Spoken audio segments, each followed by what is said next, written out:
The Holodomor was mismanaged, yes. The Orange Revolution was mismanaged, yes. We shouldn't send our funds to Ukraine. Here's the honest truth, we don't.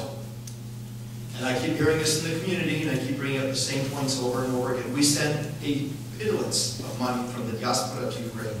If you count all of the infrastructure of buildings, how many buildings in Canada we heat, how many buildings we pay taxes on, how many people work in our buildings, how many schools and dancing groups and choirs and everything else of that nature are operating weekly, where people are getting paid and money is being paid out, and how much infrastructure we hold in Canada, where we have the capacity probably to house 2 million Ukrainians in Canada, and we have an active community of probably 30 to 50,000 people.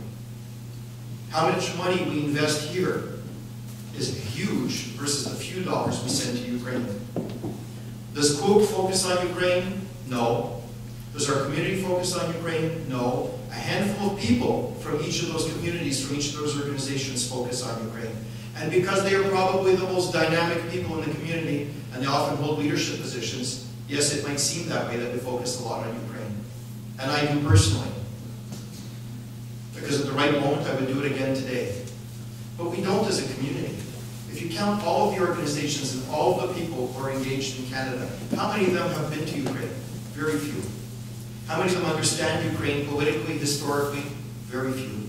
How many of them write letters of support to the Canadian government when they support Ukraine? Even fewer. How many of them have ever sent a letter in this hall, have sent a letter to Yanukovych to criticize his policies? A handful.